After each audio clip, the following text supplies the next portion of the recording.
Hello, everyone, and welcome to In Time. Thank you very much for joining us. My name is Nicholas Lamar Soutter, and with me, as always, is Ansgar Odinson. Hey, everybody. How's it going? And we are here tonight, or this afternoon, to discuss. Now, we had actually done this. This was breaking news when Nancy Pelosi announced that she was going to have an inquiry into impeachment, and it looks like things are rolling pretty seriously in that direction. The Washington Post had an editorial that said that at this point, an impeachment was unavoidable.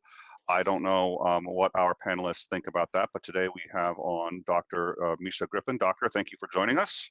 Morning. Nice to see you.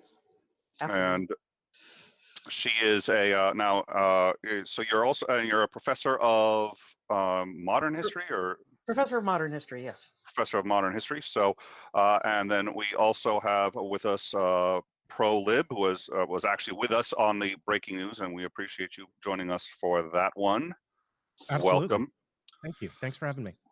And so what we'd like to do is sort of, I think, have a discussion today on whether or not impeachment proceedings should begin, what it would look like if it does begin, what it would do to the political or the presidential race that is coming up, and sort of what we think the historical precedent for this is, what should we be concerned about, and what are we looking at? So let's just start with the big question: should impeachment go forward, and why? Dr. Misha?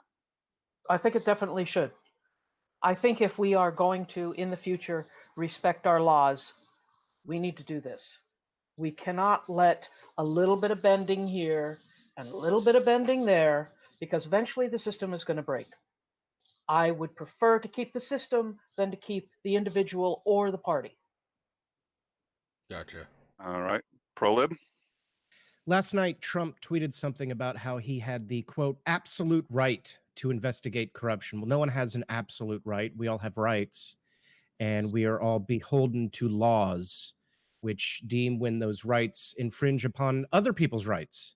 And when those other people's rights are infringed upon, it's usually a crime. And what Trump has done is criminal, and he deserves to be held responsible for that.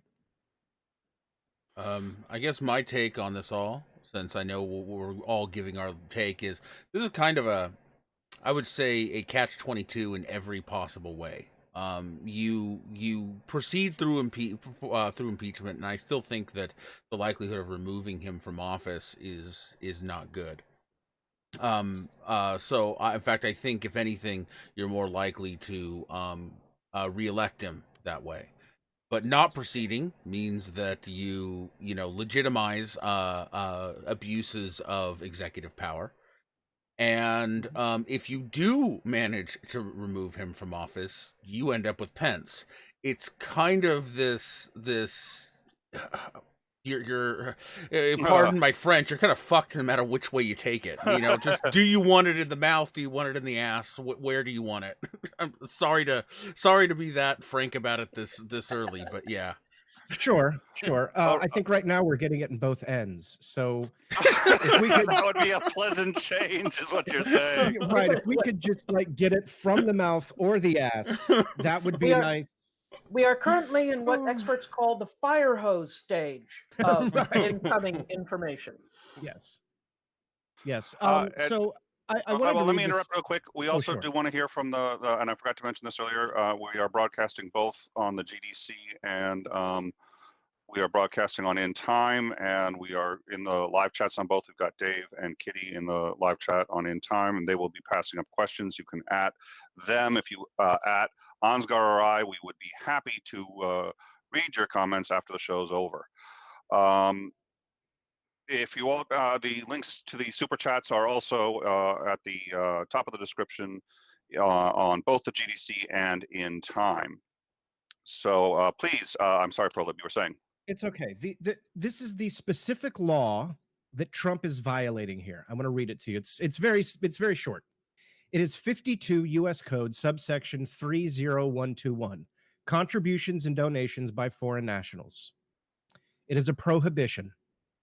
It shall be unlawful for, 1, a foreign national, directly or indirectly, to make a contribution of some kind in connection with a political campaign.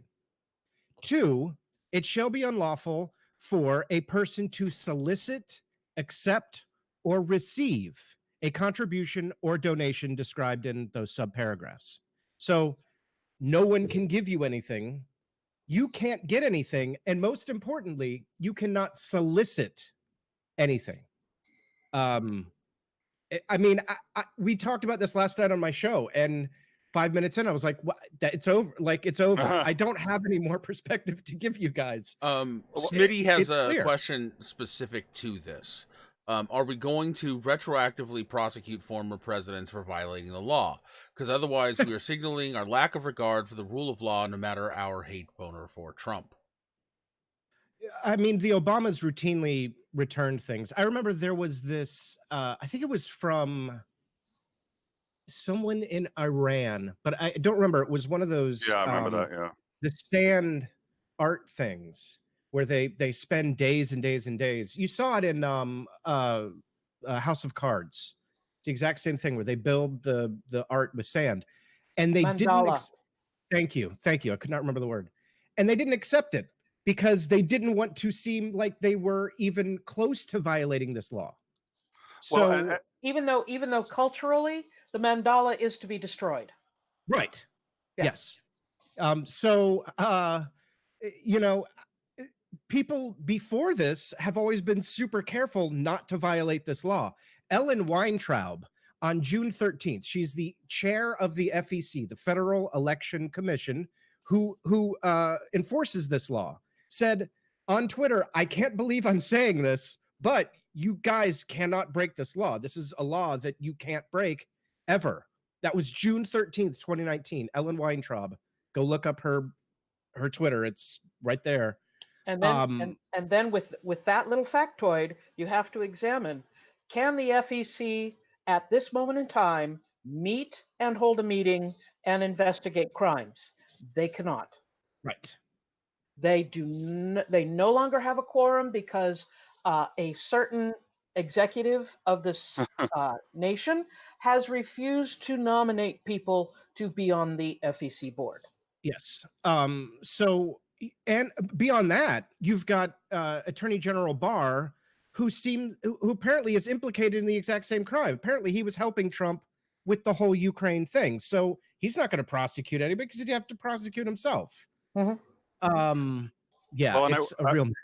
I will say to Smitty's point, if his point was, as I suspect it may have been, that, well, gee, other presidents have committed crimes, and it sounds like he's saying they should be prosecuted for those out of office. Nobody's talking about prosecuting Trump for anything, at least not in this respect. I think they're talking about impeachment, which is not a criminal or even a civil prosecution. It's just the recourse that when a president commits a crime that you have. If those guys had done crimes in office, they'd have received impeachment too, just as Clinton, by the way, did. So I don't think it's about crimes committed outside of office or after they're out of office. Those are apples and oranges. So here's the opposite side of the sword. If they wanted to go after Biden right now for violating FEC rules, they can't, because the FEC cannot hold a quorum and meet and investigate. Why has he been withholding the nominations to the FEC?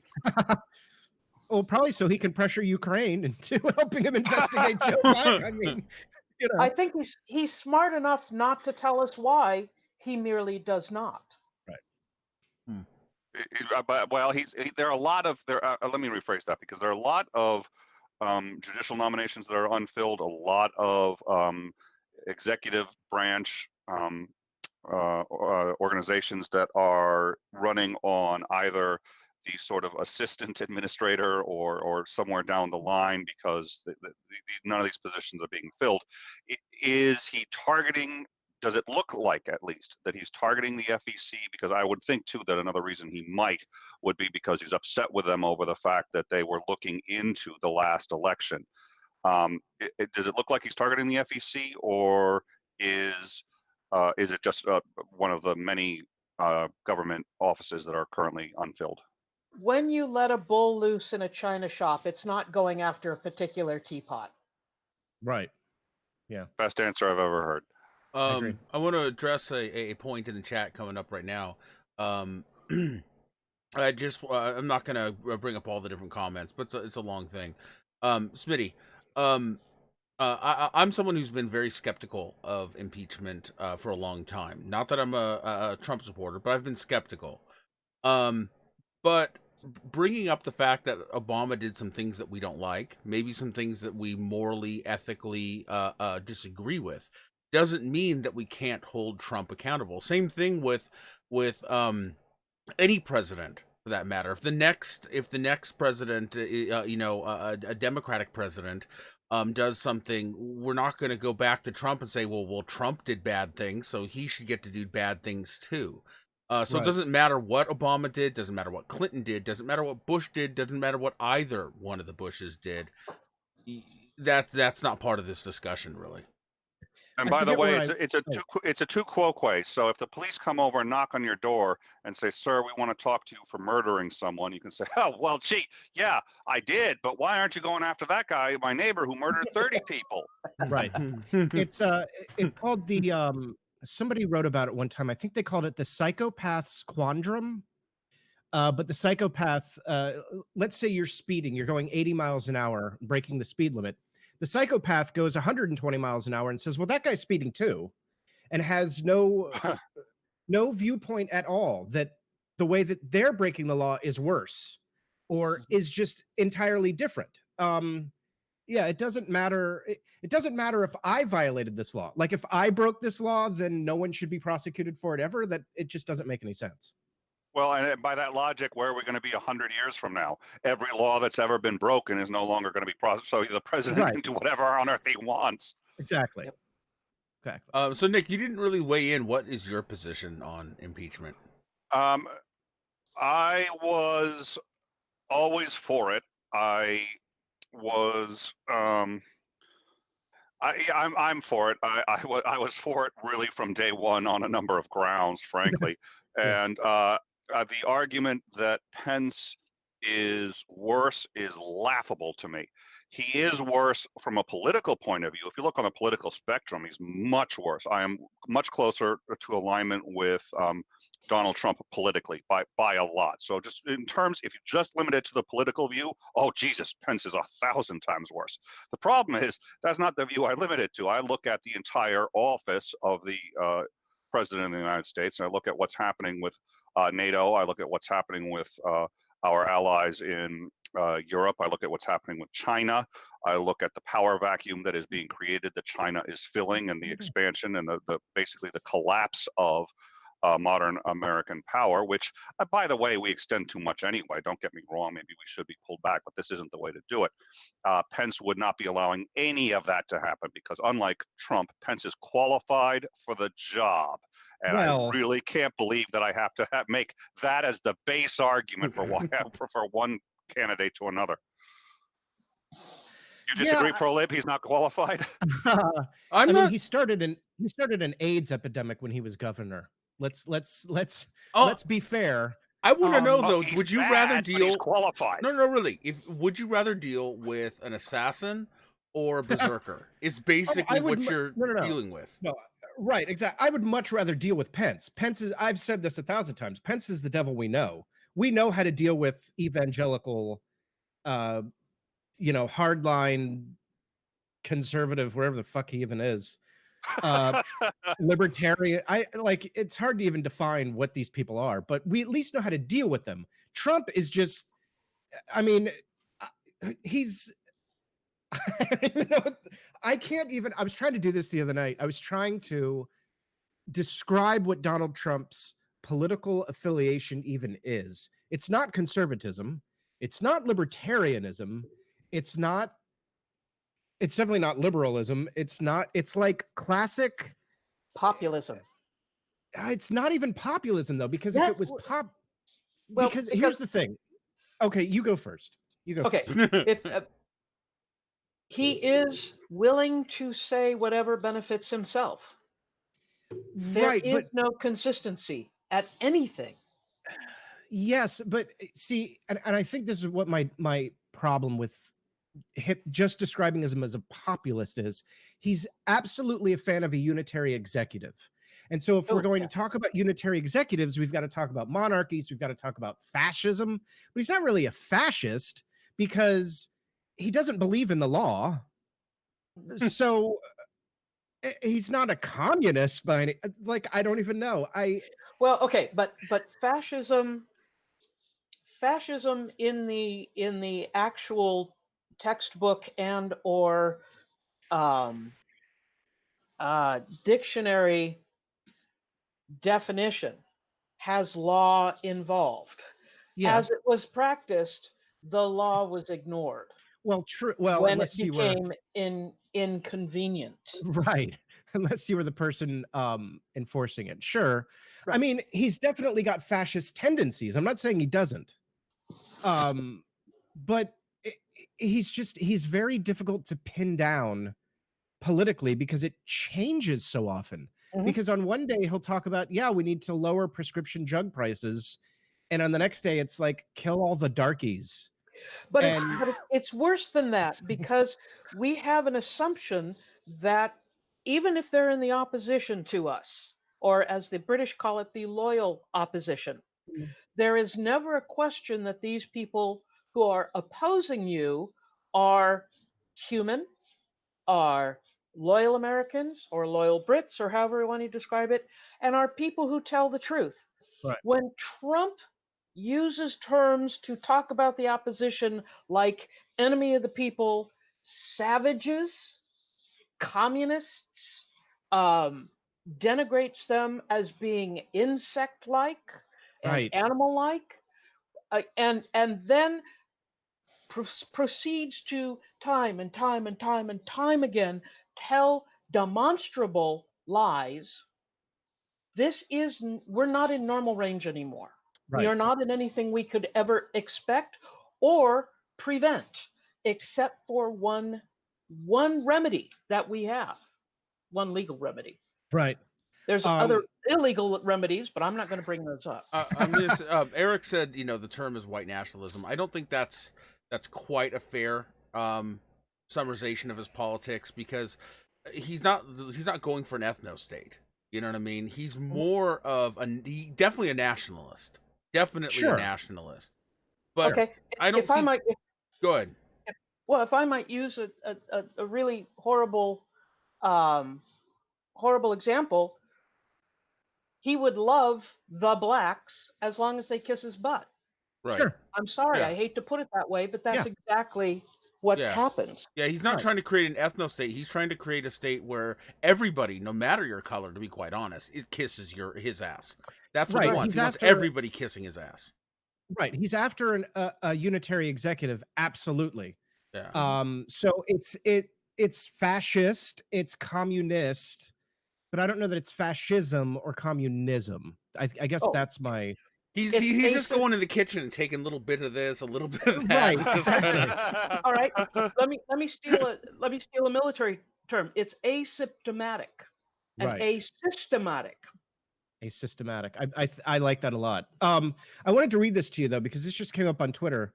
The Republican majority leader of the Wisconsin Assembly just said this, quote, "A sitting president asking foreign powers to investigate fellow U.S. citizens and political rivals should not and cannot be normalized." So that's the head of the Republican Assembly. I'm sorry, the Republican majority leader of the Wisconsin Assembly. That is that's some of the strongest language I've seen so far from any Republican on this. All right, let me put it up. I've got two super chats here. A combo super chat from Athena, Goddess of Wisdom. It's a combo. Well, so it was a $5 super chat, and then she ran out of space, so she did a $2 super chat to follow up.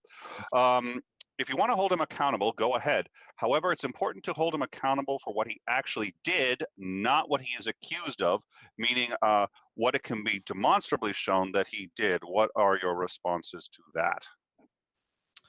I will again read 52 U.S. Code 30121. It shall be unlawful for a person to solicit, accept, or receive a contribution or donation or money or other thing of value to make an express or implied promise, or make an express or implied promise to make a contribution or donation in connection with a federal, state, or local election. I will pare it down for you. It shall be unlawful for a person to solicit a contribution or donation.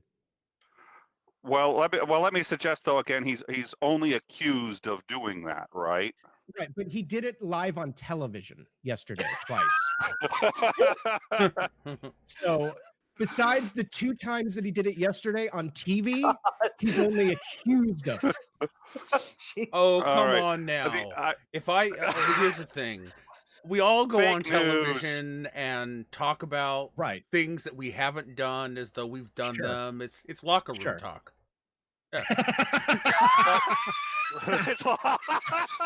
Yeah, you know, that was good. That was a really good callback. That was good. boys will be boys. Well, Um, I'd also like to point out that's precisely what an impeachment is. An impeachment is the attempt to come to a conclusion as to whether or not he did it, whether or not he's guilty, and then how to hold him accountable. The Right. impeachment itself isn't holding him accountable. An impeachment is just to hold a trial. Sure. So, I mean, what that argument almost is like, well, let's not have a trial until we know if he's guilty or not.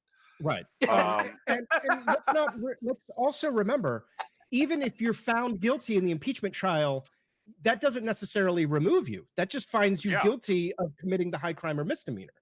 There may be absolutely no consequences. There might be a censure. There might be anything could happen. But what they're talking about is there enough evidence to think that maybe he did something wrong? If he did, let's hold a trial. That trial is called impeachment. There's a misunderstanding that the word Yeah. impeachment means a lot of things it doesn't mean. It means to have a trial. That's all it means in Right. this case. But I got a couple. the great. Oh, go ahead. Oh, sure. I'm sorry. You first, Go please. ahead. Please. No, I I have just something I off just topic wanted to go to the great fear. The great fear I know we all have deep down in the bottoms of our stomach is having the impeachment. It goes to the Senate.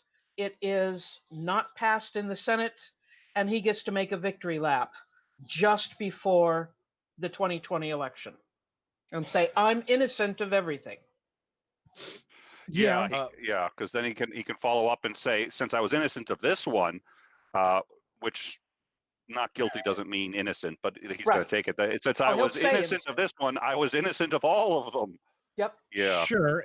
And I think it's also an effort by Trump to set up Biden as the nominee, as the only one that he even considers plausible, which if you look at the polls, that's not how it's actually measuring out right now. But because I think he knows he can beat Biden. And I think he can too. I think that if Biden is the Democratic nominee, that the Trump will be reelected. But you know, the Senate rules are pretty clear. If the articles of impeachment are suggested to the Senate, the trial happens. The Secretary of State is involved in the process, but in a very tangential way. The Secretary of State just has to notify people that it's happening. But it's the Chief Justice of the Supreme Court who oversees the trial in the Senate. Mitch McConnell even said recently that he wouldn't try to stop it. So I think that Trump becomes damaged. You're not trying to convince half of the nation in a general election, right?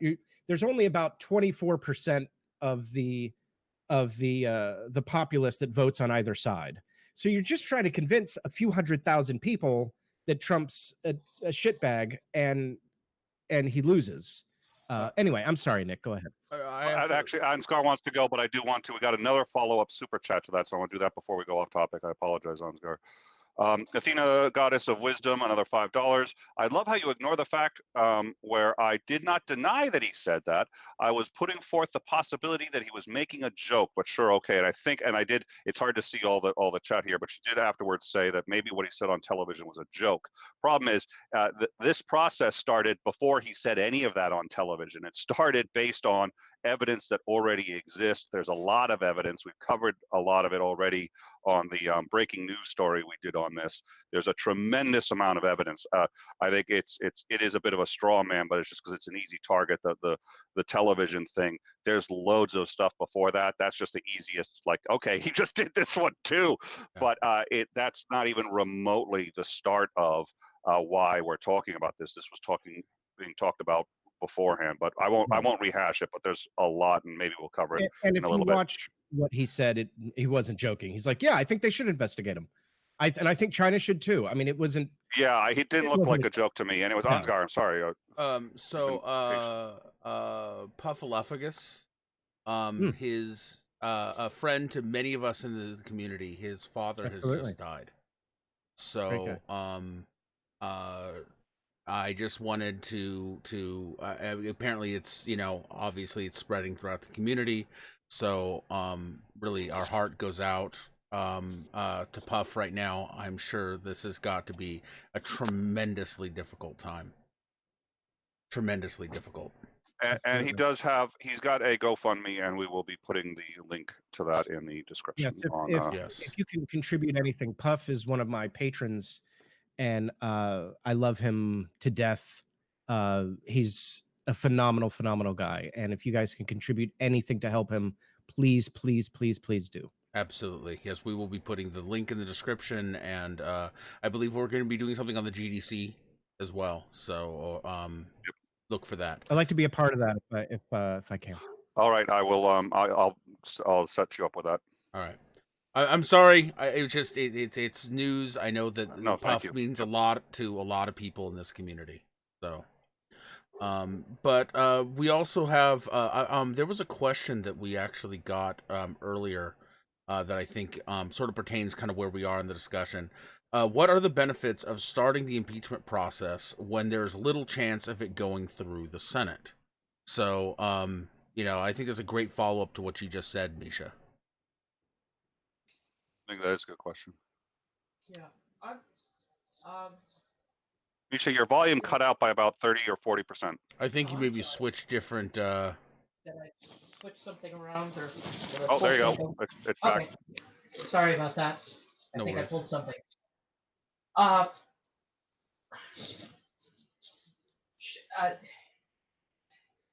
keep thinking back to the Andrew Johnson impeachment in 1868. Yeah. And that one was really politically motivated. I mean, Johnson truly did nothing, but it was an attempt to get rid of him. And he was impeached, but it did not pass in the Senate. And of course, John F. Kennedy wrote or helped to write the book Profiles in Courage, in which he praised the one senator who did not vote to get rid of Andrew Johnson, which is kind of ironic. So, you know, I fear that it doesn't go through, but I also want to make sure that everyone who is voting for or against is on record as being for or against. I think that's only fair. I think if they're able to you know, hide under the radar and be able to take whatever position is politically expedient after the fact, that's not very helpful for the people who vote for them. By the way, it sounds like your mic is rubbing against your shirt. Oh. As you speak. Problem. All right. Is that better? Oh, much better. Yes. Okay. No, I haven't realized I have a mic on this particular thing. It's in my cord. I didn't realize that. Sorry. No worries. Okay. I've been thinking a lot about the Andrew Johnson impeachment too, because it's the only time it's ever happened. Right. Where the president was acquitted. The only other time was Clinton when he was convicted. So, you know, when you look back at the aftermath of that, Johnson was very damaged politically. And I think that Trump, we don't need, if you want Trump removed in the next election, you don't need him damaged a lot. He only won the last election by 150,000 or so votes, 150, 180, somewhere in there. So you don't need deep cuts and scars in order to really damage him. But was Andrew Johnson truly politically damaged? He was, once he left office, he came back as a senator. He served in the Right. Senate for many years after Sure, that. but I'm talking about on the national stage. Okay. Yeah, no. I mean, I agree with you. At home, everything was fine. I mean, they always loved him. But I feel like an impeachment where everything is very public, where the investigation is public, where the transcripts of the interviews or whatnot are all very public.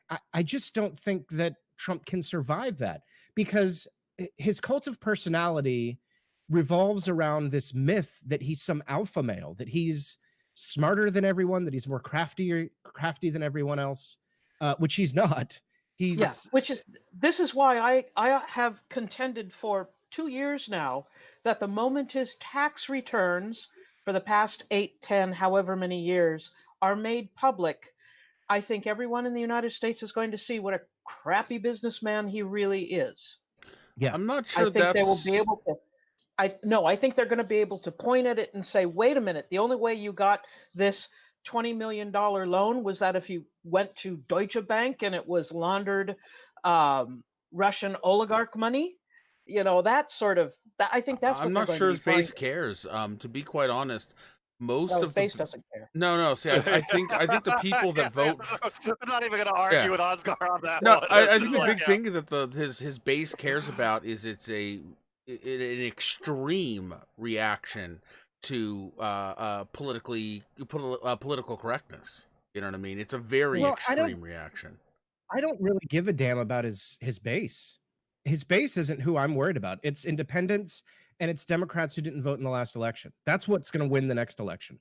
There's a lot of people who have become his base that were Obama voters. You know, so those are the people that I worry about. Not as many as you think. Muscle Mog says you are galvanizing his base like never before. Okay. Yeah, but his base can't vote twice. They were already all going to vote. Yeah, like I don't care if I galvanize his base. Like I don't care if I galvanize his base. I don't care if I convince his base. Like that is completely immaterial. He broke the law and deserves prosecution. I don't give a fuck about the political scoreboard. He's a criminal. Fair enough. Just trying to bring the. I can't say it any better. I'm sorry. I can't say it any better. I will calm down a little bit. No. No. Fire and brimstone away, my friend. Fire and brimstone away. Okay, here's the problem. So we were gonna have, and I'm thoroughly enjoying this debate, and I think or this discussion, it adds a tremendous amount of context, and I think it's very valuable. So I'm very glad we were gonna have a third party who was very staunchly against impeachment. So basically, Ethan, you're arguing against three people who all agree with you. So when you bring down the hammer like that, it's sort of like, well, we got nothing, dude. We got nothing. I'm sorry. We've got 20 more minutes, and it's a denouement. I said, I mean, until rather recently, I was against impeachment because I was concerned about the political scoreboard. But I do think that there reaches a point where I'm willing to take the Pyrrhic, victory. I'm willing to take merely the victory of having stood up and said, no, that's not okay, an okay use of executive power. And take, even if it means, losing the election, I'm willing to take that, at this point. But that's and I don't think he'll be removed from office. I guess I'm being kind of a doomsayer here. I don't think he'll be removed from office, and I do think he will get reelected, but I also think it's still worth it. Well, and I think you brought up an excellent point, because I was not entirely on board with it on the same grounds you were, but I thought you had brought up an excellent point to me, Ansgar, that I really liked, which was, I mean, look, and it's the argument I actually made earlier. I just stole it from you. And no, I'm not going to give you credit. Too late. So yeah, but yeah, that's what the delete button on YouTube is for. Oh, okay. So no, it's that if you don't prosecute when they do something wrong, the next one is going to say, "Oh, I can get away with this and more," and then the next one's going to say, "I can get away with this and more," and they're all going to. I mean, you're sending a message that they can get away with it. No president wants to be impeached anyway. Whatever the outcome is, you don't want to be in that class if you can avoid it. And if you're sending the message that they're going to take a whack at getting rid of you if you're going to break the law, and there are going to be consequences, and people are going to engage on that, then you're going to think twice before breaking the law. If you know that everybody who's done it in the past has gotten away with it, you're going to be like, yeah, okay, I'll bet you I can get away with it. So now we got a super chat.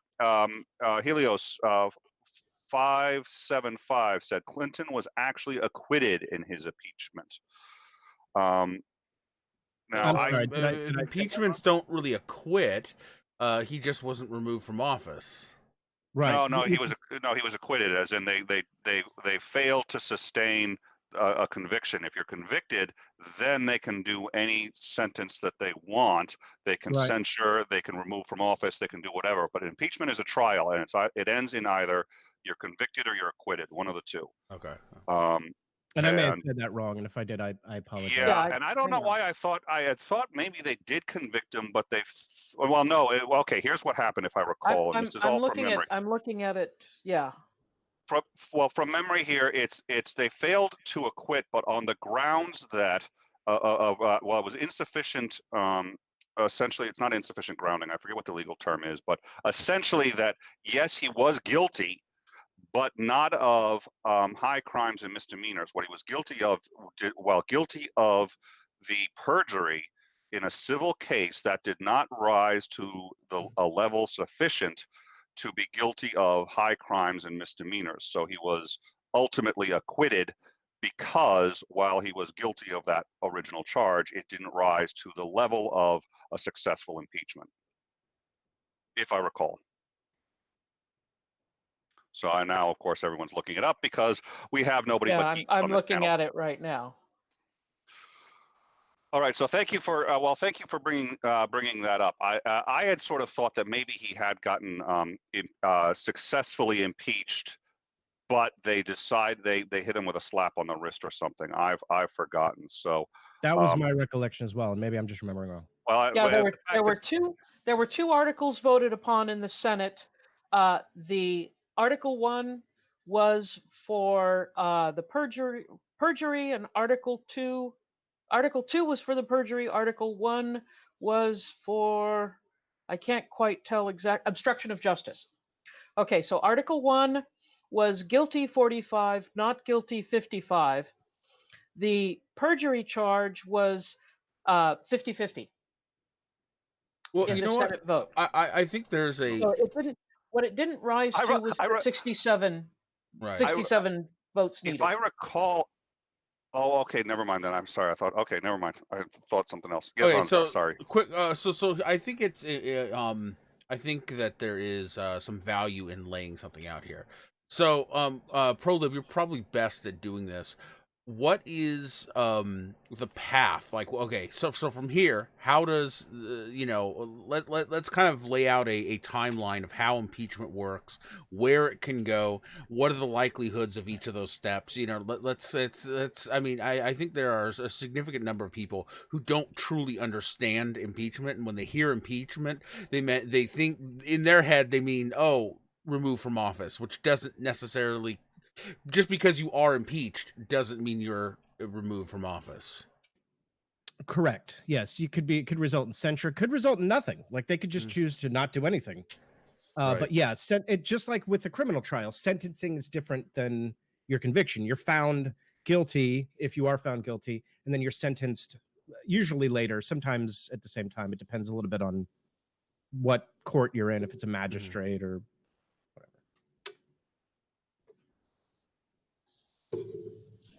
But yeah, I'd love to lay out like what's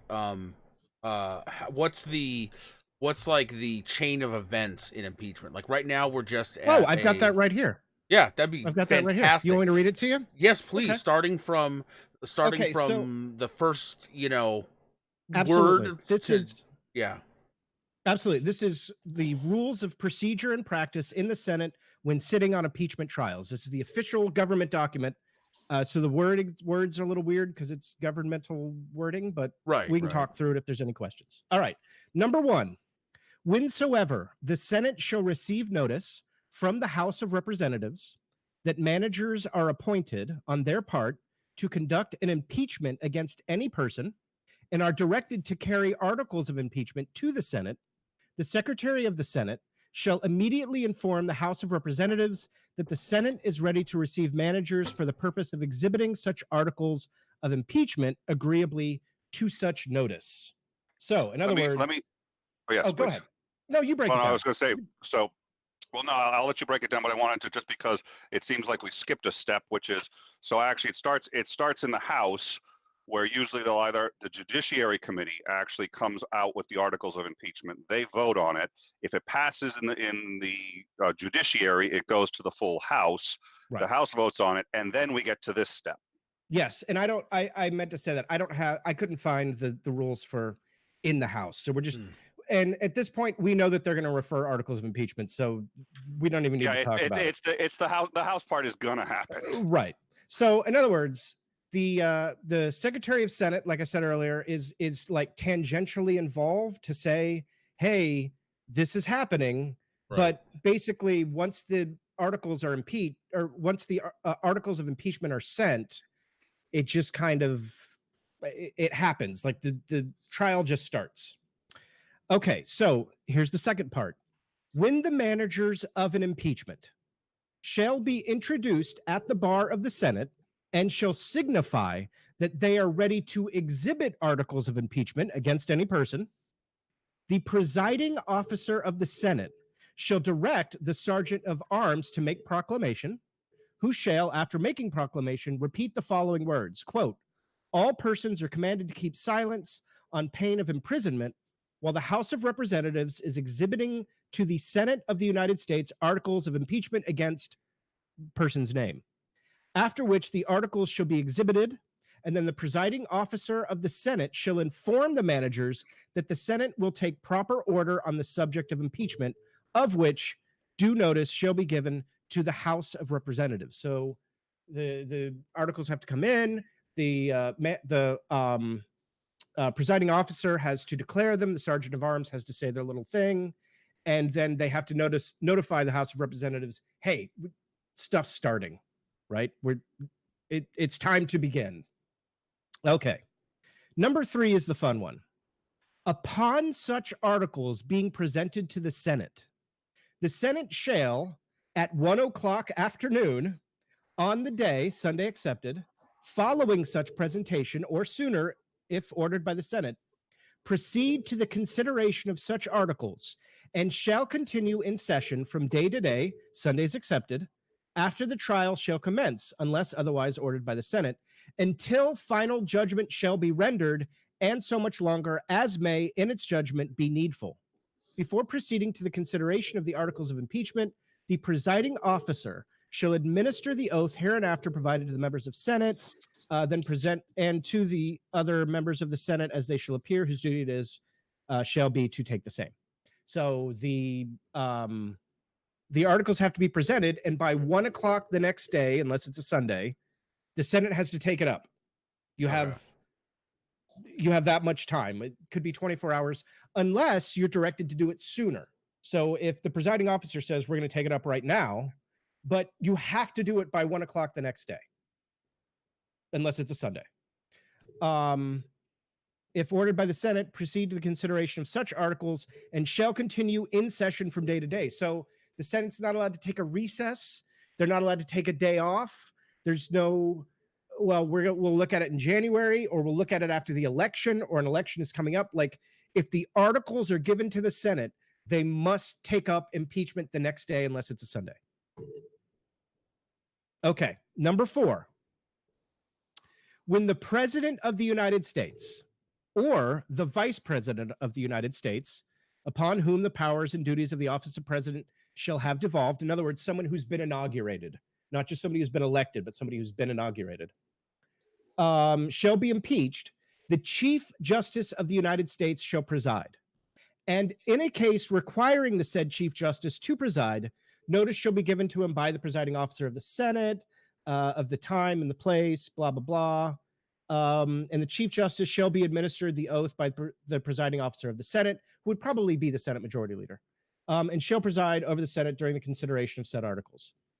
The presiding officer shall have the power to make an issue by himself or the Secretary of the Senate all orders, mandates, writs, and precepts authorized by those rules or by the Senate, and to make and enforce such other regulations. In other words, the presiding officer is in charge of the Senate while an impeachment goes on, right? The Senate shall have the power to compel the attendance of witnesses and enforce obedience to its orders. In other words, you can subpoena people, right? You can subpoena documents. Makes sense. To preserve order, to punish in a summary way contempts of and disobedience to its authority. So you can hold people in contempt of Senate if they don't comply. May deem essential or conducive to the ends of justice, blah, blah, blah. The sergeant at arms, under the direction of the Senate, may employ such aid and assistance as may be necessary to enforce, execute, and carry into effect the lawful orders, writs, mandates, and precepts. So the sergeant at arms could, if you decided not to show up at the impeachment trial to testify, the sergeant at arms could go get you and bring you in. They have the authority to essentially arrest and detain you. The presiding officer of the Senate shall direct all necessary preparations in the Senate chamber. That's just about what they need to do. In the first instance, submit any such question to a vote for the members of the Senate. Upon all such questions, the vote should be taken in accordance with the standing rules of the Senate. So they can vote on what the articles are and what they should be, but they have to follow the rules of the Senate. There's got to be a certain majority, and they have to be introduced in a certain way, and there might have to be time to debate on the questions, that sort of thing. Lots of pomp and circumstance. There's lots of pomp and circumstance. Yeah. Okay. Yeah. Upon the presentation of articles and an organization of the Senate as herein before provided, so everything that we just talked about, a writ of summons shall issue to the person impeached. So the Senate summons you. The Senate sends you, essentially serves you, like when you get served by a lawyer. Reciting said articles, so in whatever document they give you, it has to say what you're being impeached for, and notifying him to appear before the Senate upon a day and at a place to be fixed by the Senate. So this is when you have to appear.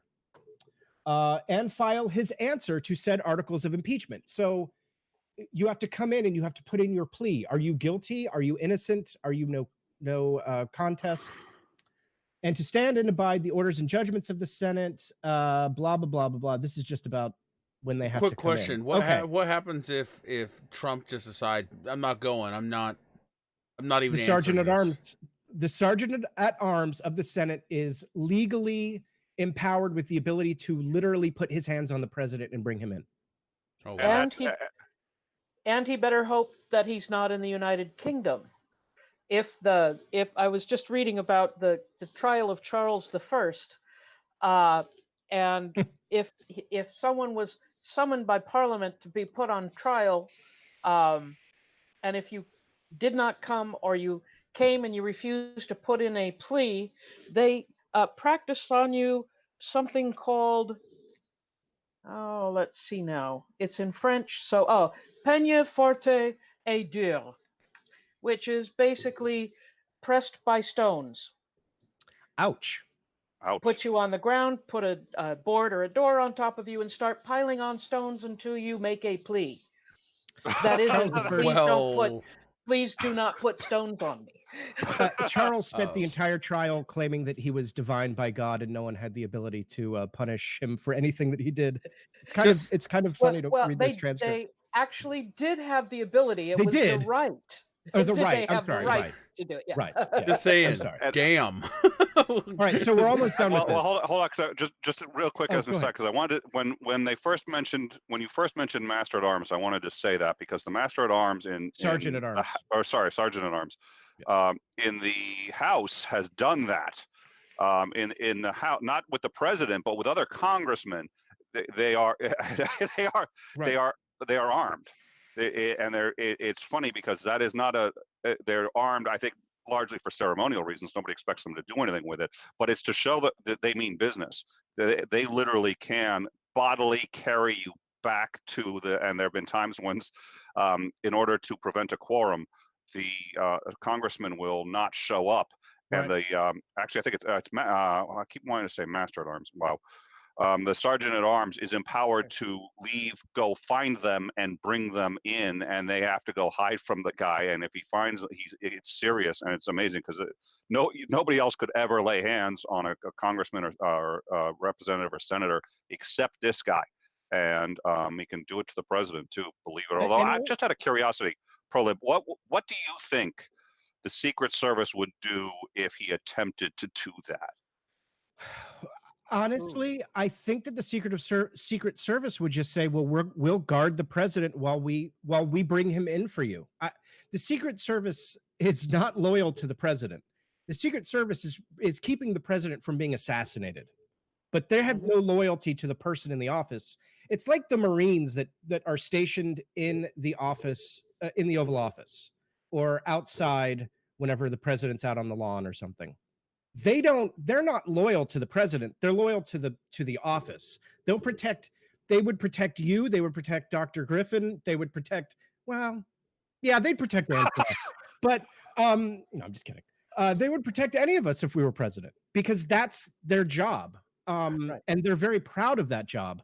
And I think that if the sergeant at arms is empowered to bring in the president, and the sergeant of arms comes in and says, "Here's the writ from the Senate. This is when you have to appear," the Secret Service is going to say, "Okay, well, we'll make sure that the president is there." I don't think that the Secret Service is going to give up 200 years of history to defend. It's actually much less than that. Oh, is it not? Secret Service has only been around since Lincoln. Oh, that's right. And now, are they part of the Treasury? Yes. Mhm. All right. So okay, so they're not gonna. But I'm just saying, if he still I'm just saying if he refuses, and obviously the guy cannot put his hands on the president's, and he can't force. I'm just curious, but I'm sure that resolve it. But that was interesting hypothetical and thought experiment. I apologize for interrupting.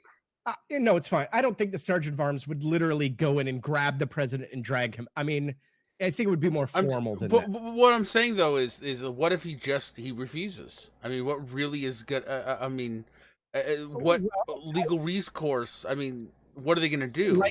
Now you're super impeached. Like any other trial, they'll have a trial in absentia.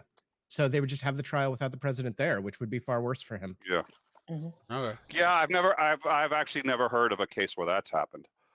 All right, please continue. Okay, so this is the last one that I want to read to you.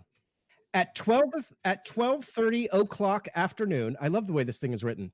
At 12:30 o'clock afternoon of the day appointed for the return of the summons against the person impeached, the legislative and executive business of the Senate shall be suspended, and the Secretary of the Senate shall administer an oath to the returning officer in the form following: I blank blank do solemnly swear that the return made by me upon the process issued on the day of blah, blah, blah, against blah, is truly made, and that I have performed such services as therein described, so help me God, which oath shall be entered at large on the records. So when that person goes and gives the summons, they have to come back, and the next day at 12:30, they have to declare that, yes, I gave the summons to the person who's supposed to be here. And they have to say it very formally. All right, and so, yep. And then finally, the person impeached shall then be called to appear and answer the articles of impeachment against him. If he appears, or any person for him, the appearance shall be recorded. If he does not appear, either personally or by agent or attorney, the same shall be recorded. So in the rules, it says if they don't appear, you write down that they didn't appear, and you carry on with the trial. All right. So now the trial. What's it take? Could you tell us a bit about the structure of the trial? Who runs it? Who presides over it? How is all that decided? And how is a verdict rendered? So, the Secretary of Senate shall record the proceedings in cases of impeachment, as in the case of legislative proceedings, blah, blah, blah. All motions, objections, requests, or applications regarding to evidence or whatever made by the parties shall be addressed to the presiding officer only. So you have to address everything to the Chief Justice, right? You can't just say, hey, Senate, here's what's going on. Everything is funneled through the Chief Justice. The adjournment of the Senate sitting in said trial shall not operate as an adjournment of the Senate, obviously. The Secretary of the Senate shall record the proceedings in cases of impeachment. Counsel for the parties shall be admitted to appear and be heard upon an impeachment. Witnesses shall be examined by one person on behalf of the party producing them, and then cross-examined by one person on the other side. So each person gets their designate, whether Or it's each party gets a designate. Yeah. right. If a senator is called as a witness, he shall be sworn. So senators, if they're giving testimony, they have to take the oath before they testify. If a senator wishes a question to be put in witness, then it shall be reduced to writing and delivered to the presiding officer. So that's the Chief Justice. At all times while the Senate is sitting upon the trial, the doors of the Senate shall be kept open unless the Senate shall direct the doors to be closed while deliberating upon its decisions. So in other words, the trial itself has to be public, but if there's some question about procedure, they can close the doors, deliberate upon it, but then the doors have to be open while the trial is going on. It has to be. Yeah. Has to be public. The deliberations were held in secret Right. for the Clinton impeachment. And the deliberations are by the full Senate. Yes. Yeah. Mm-hmm. Yep. And what's it take to convict? 67. Oh, well, yeah, it's the majority takes it to convict. I'm going to see if there's a. Is it the majority? Well, 67 is not the majority, so it's a super majority or a majority. I believe it's super majority. Okay, super majority. So, I've seen a lot of sentiment out there, and I want to get all of your feeling on it.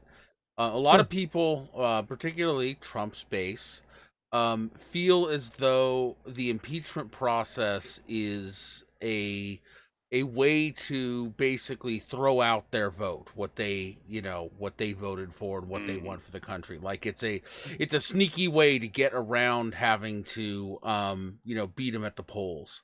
In fact, a few people I've say it's a way to subvert democracy. What do you guys some people even call it unconstitutional. Prolib disagrees. Prolib clearly disagrees, and I think yeah, no, it's very hard to tell because he's subtle. When we talked about this, about this last time. It's my favorite Benjamin Franklin story. He told it all the time. That's why I'm sure it never happened. But as he was leaving the Constitutional Convention, a woman said to him, "Well, doctor, what do we have? A monarchy or a republic?" And he answered, "A republic, if you can keep it." We have rules of law, and when you break those rules, you have to face the consequences for them. You have to be investigated for them. It's all there. I don't know. That's it. That's all I got. Well, let me point something out. We are a system of checks and balances. Once we ignore those checks and balances, there's not a final arbiter. There's no monarch or emperor at the head that can say, no, I'm deciding this way or that way.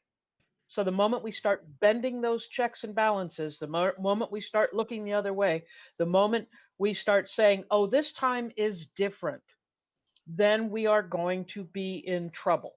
Yeah. That's when everything goes away. The British started using impeachment in 1387, the Good Parliament, but it started to become a weapon against the favorites of the king.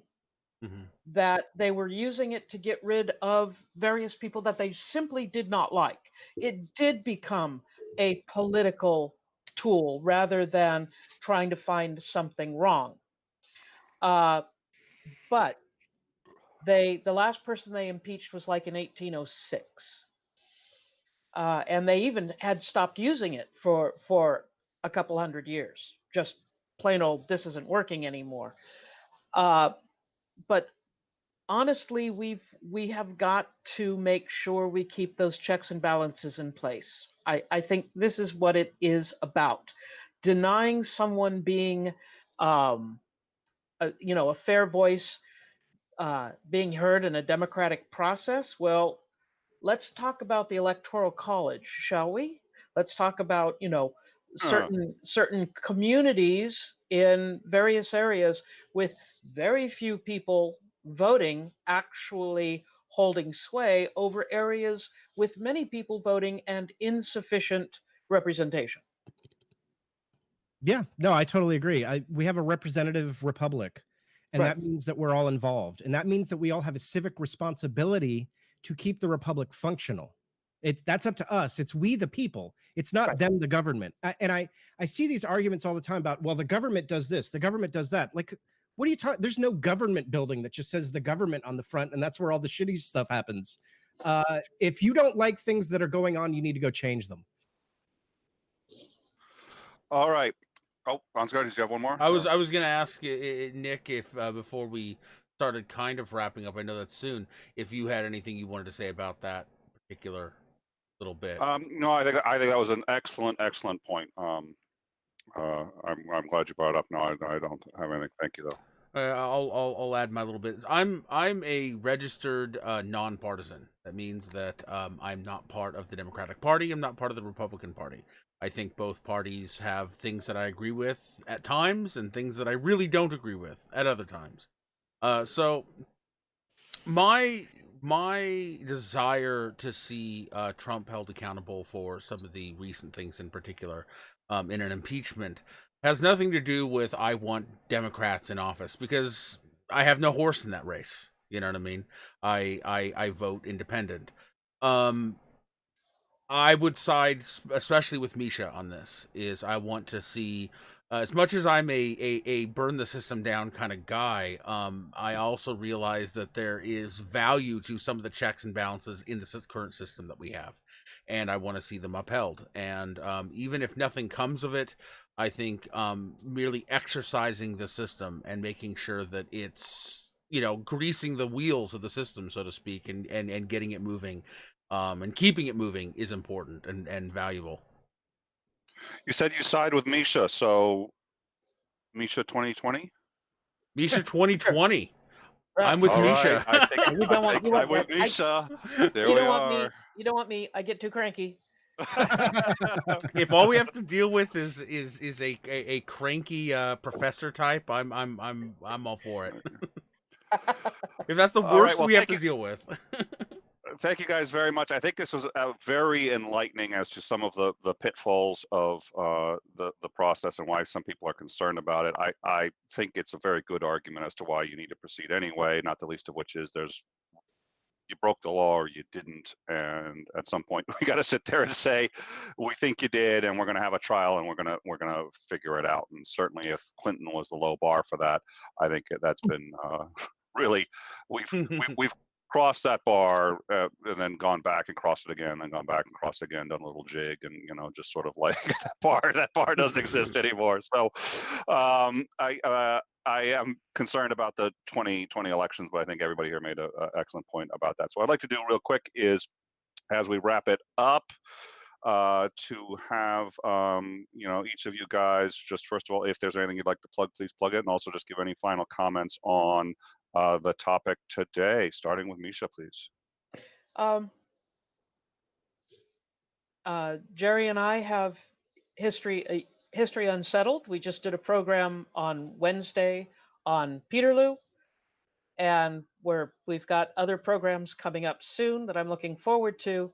My last and final point is this: I have a lot of family members and a lot of friends and a lot of colleagues who work for the government, either in a military background or in State Department or other positions. And what the guy in the White House is doing is putting their lives in danger needlessly because he is a loose cannon. Uh, and just asking for help from foreign entities, even that is a clear violation of the rules. There's so much that he has done to create holes in our system that you can drive trucks through, is in fact a huge worrying process. Oh, agreed. Prolib. First of all, just thank you for having me on. And Dr. Griffin, it was awesome to Griffith, excuse me, it was awesome to be on here with you. Oh, it was nice to be here. Thanks, everybody. But you can catch us. We do the Prolibshow every Wednesday, Thursday, Friday night, 9 p.m. over on my YouTube channel.